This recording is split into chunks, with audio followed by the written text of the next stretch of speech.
Muito bem. Apocalipse de João, capítulo 1.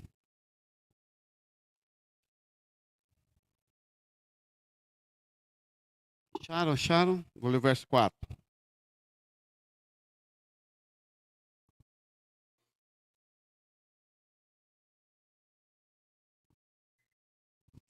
João, capítulo 1, versículo 4. João, vamos orar primeiro. Pai, te dou graça, eu te honro, dá-nos tua palavra, dá-nos teu caminho. Ó Deus, revela-te a nós por meio da tua palavra, Pai. Que possamos, ó Deus, te contemplar, entender de ti, te ver. Que faça sentido em nossos corações, ó Deus, o teu reino. Que faça sentido em nossas vidas, ó Deus, a tua presença, Pai. Eu te honro, eu glorifico a ti, Pai, em nome do Senhor Jesus. Amém. Então, carta de João, a Apocalipse, capítulo 1, verso 4. João, às 7 igrejas da província da Ásia. João, no capítulo 1, ele começa a introduzir que ele iria escrever às 7 igrejas. Né? E aí as 7 igrejas é um assunto para um outro dia, para um outro momento. Mas só para lembrar por que ele diz isso. Ele vai escrever às 7 igrejas que estão lá. A vocês, graça e paz da parte daquele que é. E eu acho interessante que ele começa a anunciar Jesus de uma profundidade, de uma visão eterna, sobre-humana. E ele diz, graça e paz da parte daquele que é, que era e que há de vir. Ou seja, o alfa e o ômega. Então eu desejo que vocês tenham paz, que vocês encontrem a graça. E é interessante porque esse nosso cumprimento buscado de Paulo e aqui de João, graça e paz, a gente fala ele costumeiramente e quase que podemos até afirmar que se eu pegar você ali na saída hoje e perguntar o que significa de fato e de verdade, talvez você não saiba. Principalmente a palavra graça. Paz é que você tenha paz no seu dia, no seu momento, e graça.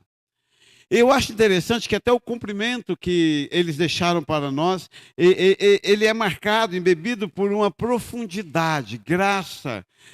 O que João diz às igrejas, às 7 igrejas, é que vocês sejam salvos pelo favor imerecido de Deus e que mediante esta salvação vocês tenham paz na vida de vocês. Então é por isso que por muitos anos, eu tinha probleminhas, por exemplo, de ficar falando graça e paz para cá, graça e paz para acolá.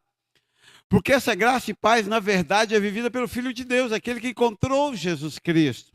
Os demais, não deixa de ser um cumprimento cotidiano.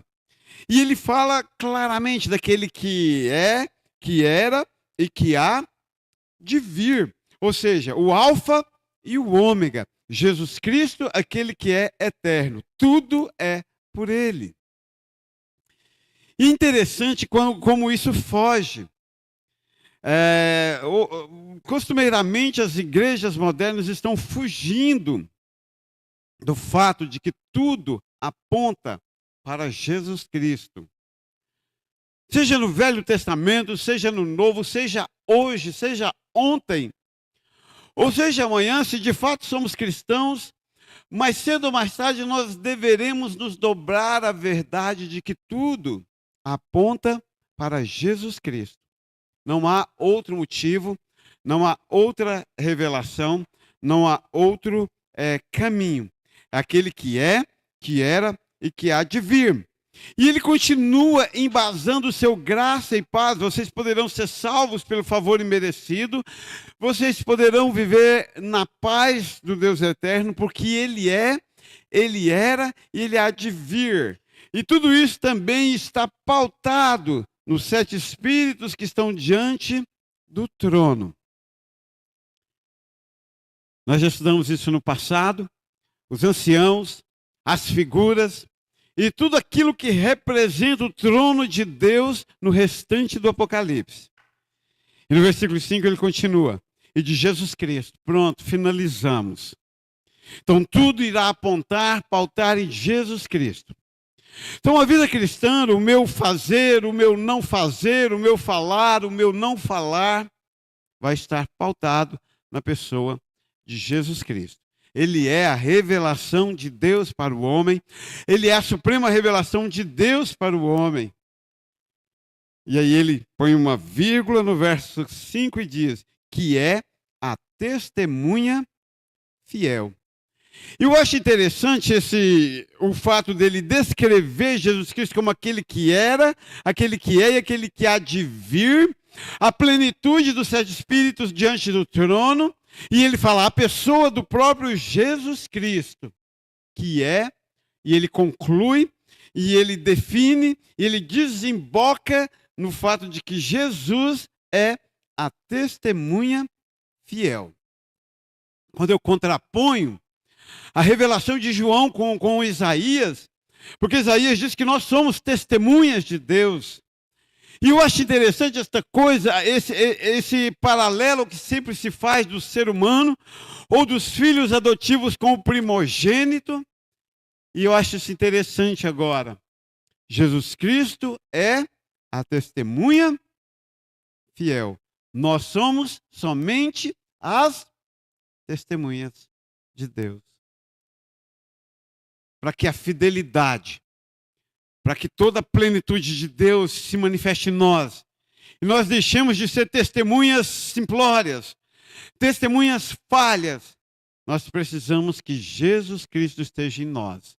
Ele é a testemunha fiel. E aí ele continua. O primogênito dentre os mortos. Ele é de todos aqueles que irão morrer e ressuscitar o primeiro. Ele é o soberano dos reis de toda a terra. Ponto. Ele encerra aqui neste ponto a descrição até aqui. Ele tão somente descreve quem é Jesus. Ele é aquele que é, aquele que era, aquele que há de vir. Ele é a plenitude diante do trono, representado pelos sete Espíritos diante do trono. Ele é Jesus Cristo, ungido de Deus. Ele é a testemunha fiel. Ele é o primogênito dentre os mortos.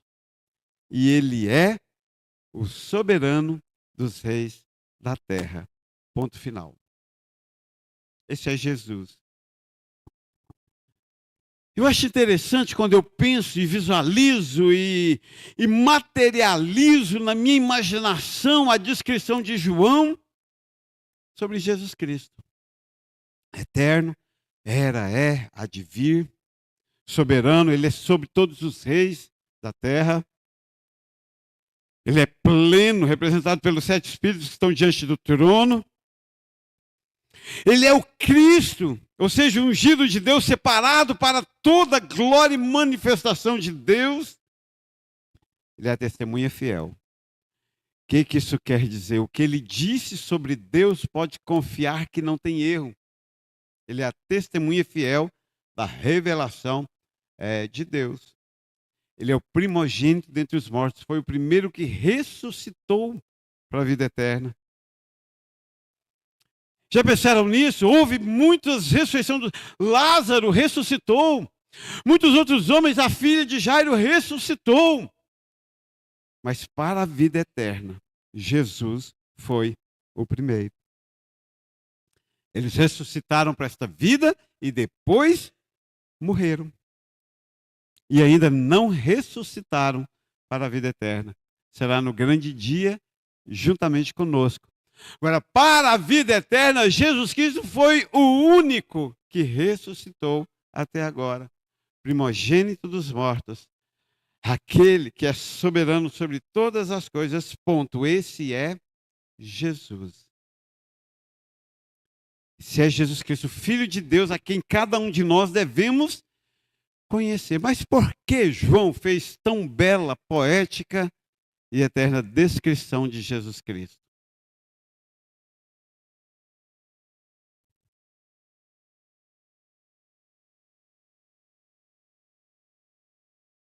Vou dizer que vocês nem fiz quinto ano. Eu baixei aquele grilinho do YouTube. Cri, cri, cri. Aí quando eu faço a pergunta, eles não sabem, eu ponho cri, cri, cri. Não, tia, de novo não. Mas por que ele fez tão bela descrição de Jesus Cristo até esse ponto final? Interessante, não? para te dizer uma coisa, para me dizer uma coisa, para dizer às 7 igrejas da Ásia uma coisa. Sabe o que é? Ele nos ama. Ele quem? Isso cai na prova. Tivemos um amigo secreto de chocolate e a menininha que me tirou ela. O meu amigo secreto só sabe falar 2 coisas: Saeb e 44 na média. Aí todo mundo, eu te, né? A gente fica meio. Mas isso cai na prova, viu? Ele se refere a quem? Ele se refere a quem? Aquele que é, aquele que era, aquele que há de vir, aquele que é sobre todos os reinos, aquele que é testemunha fiel, aquele que é ungido de Deus, aquele que representa a plenitude de tudo diante do trono. Não é, traduzindo, Maria Luísa, qualquer um que te ama. João fez questão de contar os seus atributos, as suas prerrogativas. Eu fiquei lendo isso e pensando, meu Deus, eu sou amado, e eu gosto demais do texto de Cantares, eu sou do meu amado e meu amado é meu.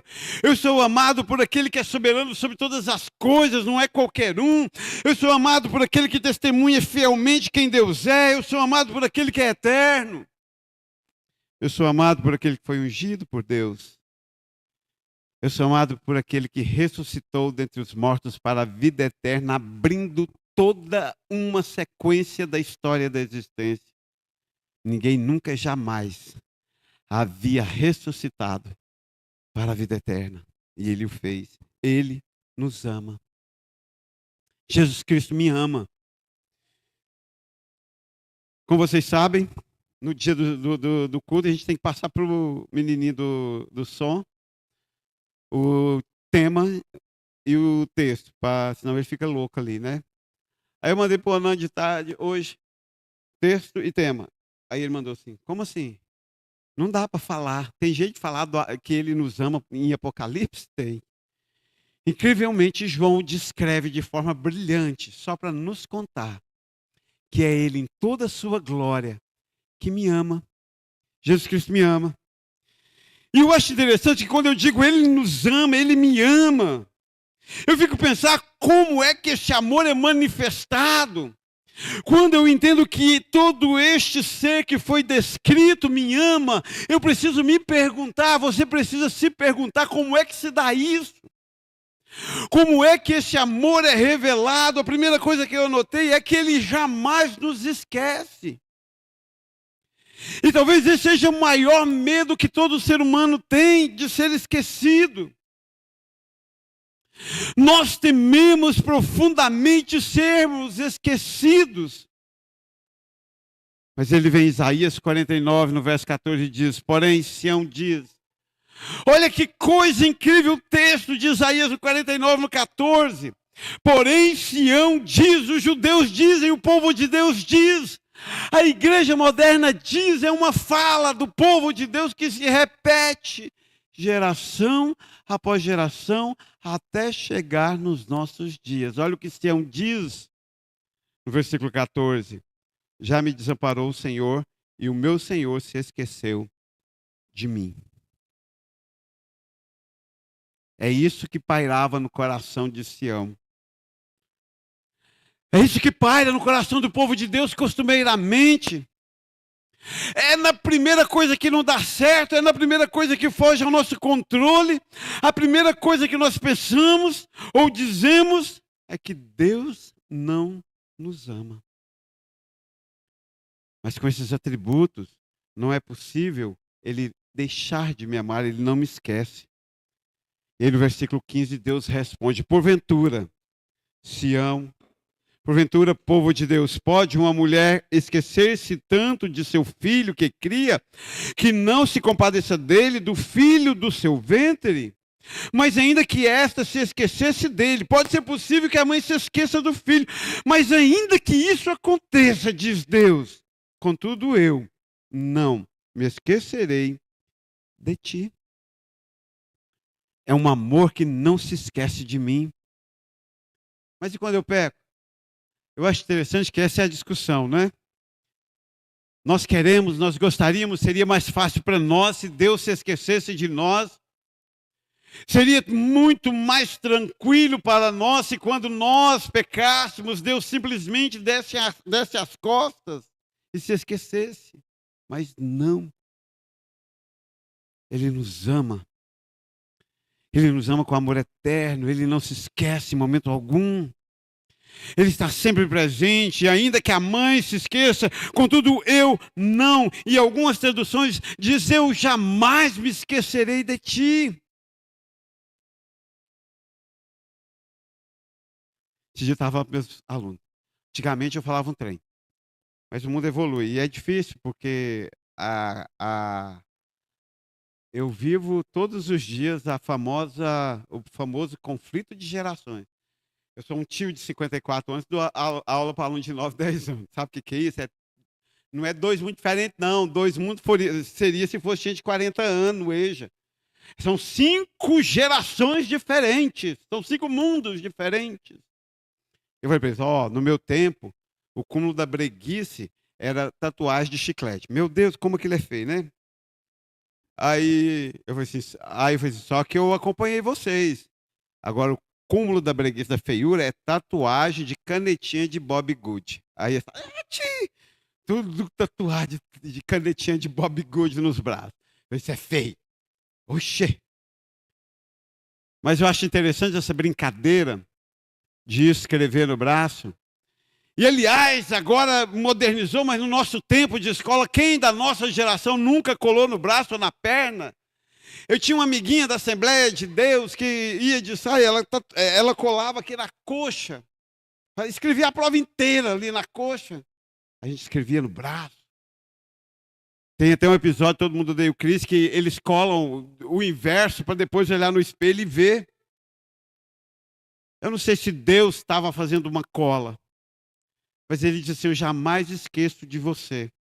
E eu uso até um brinquedinho, um subterfúgio. Olha no verso 16. Eis que na palma da minha mão eu te gravei. O amor de Jesus, daquele que era, que há de vir, é tão profundo, é tão ligado a nós, que a palavra de Deus diz que ele nos gravou na palma da sua mão. Eu não sei se ele tem uma canetinha de Bob Good ou se ele tem um adesivo ou uma tatuagem de chiclete. Uma coisa eu sei que ele tem alguma coisa na palma da mão que lembra você para não correr o risco de jamais te esquecer. Ele nos ama com amor que não nos esquece. Ele nos ama com amor que nunca vai nos deixar para trás. Eu acho incrível quando João conta todo o seu currículo e diz, é fato, ele nos ama, ele não nos esquece porque nos ama. Em Deuteronômio 31, no versículo 6, ele diz, ele nos ama ao ponto de que jamais nos deixará para trás. Sempre achei isso complexo.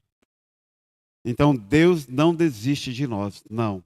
Somos nós que desistimos dele. Então Deus não nos deixa para trás, não. Somos nós que em algum momento resolvemos parar com a caminhada. Olha o capítulo 31 de Deuteronômio, no verso 6. Esforçai-vos e animai-vos, não temais, não tenham medo, nem vos espanteis diante deles, porque o Senhor teu Deus, aquele que te ama, é o que vai contigo. Não te deixará e nem irá te desamparar. Ele não te deixará. Recentemente tivemos uma discussão na oração da família sobre o Salmo 39, que coincidentemente, recentemente, tinha tido particular com a Tereza no privado. Porque o Salmo 39 diz que se eu pegar minha cama e descer lá no fundo do abismo, Deus está lá. Se eu pegar a minha cama e subir lá no mais alto da montanha, Deus está lá. E o salmista conclui que não tem como fugir da presença de Deus.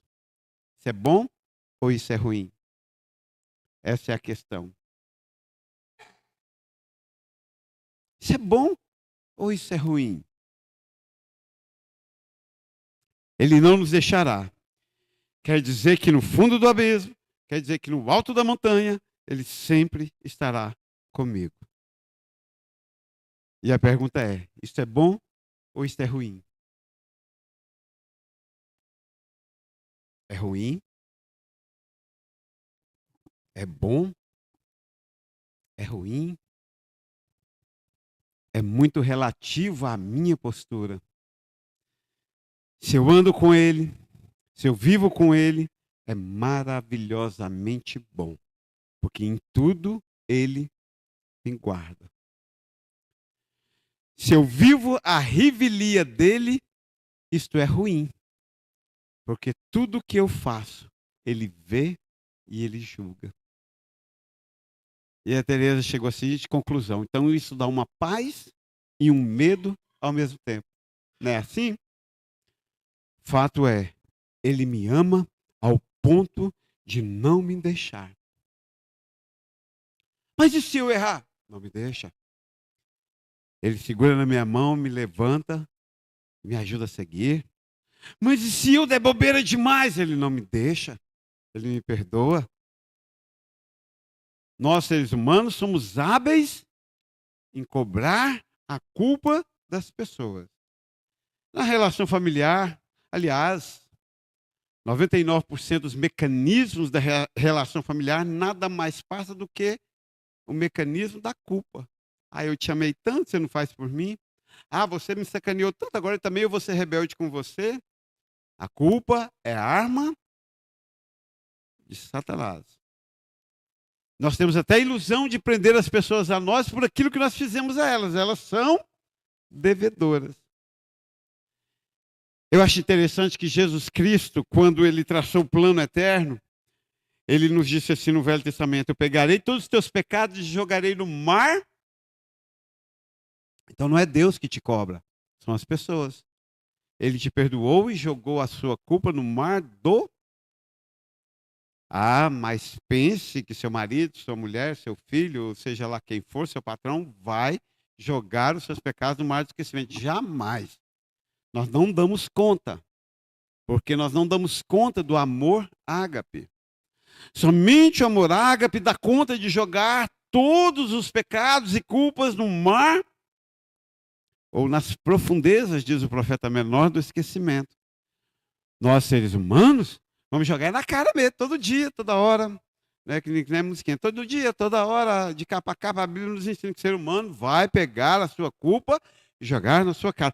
Mas ele, a despeito de qualquer ato, atitude, palavra nossa, não nos deixa.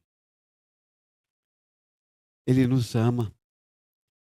E os atributos daquele que nos ama garantem que ele não irá nos deixar. Ele nos ama e não se esquece de nós. Ele nos ama e não nos deixa para trás. E por fim, no Salmo 9, ele nos ama e não nos abandona. Parece ser a mesma coisa, né? É incrível como parece ser a mesma coisa, mas o Salmo 9, no verso 10, nos conta: em ti confiarão os que te conhecem, os que conhecem o teu nome, porque tu, Senhor, nunca abandona aqueles que te buscam. Salmo 9, verso 10. É diferente. Eu posso não esquecer e abandonar, né? Podemos ou não podemos? Eu lembro da pessoa, mas nunca mais vou passar por ela. Eu posso não esquecer. Eu posso até não deixar para trás, manter comigo. Mas estar abandonado no meu coração. Todos nós já fizemos isso, né? Todos nós já convivemos com pessoas que nós não salvaríamos. Todos nós já convivemos com pessoas que nós não abençoaríamos. Mas eu acho incrível o amor de Deus. O amor de Deus diz que Ele nos ama de uma profundidade tão grande que Ele não se esquece, que Ele não deixa para trás e que Ele não abandona. Abandonar é um atributo humano. não é de Deus. Eu acho interessante porque há uma discussão eterna sobre o verbo abandonar. Qual é? Qual é? Qual é?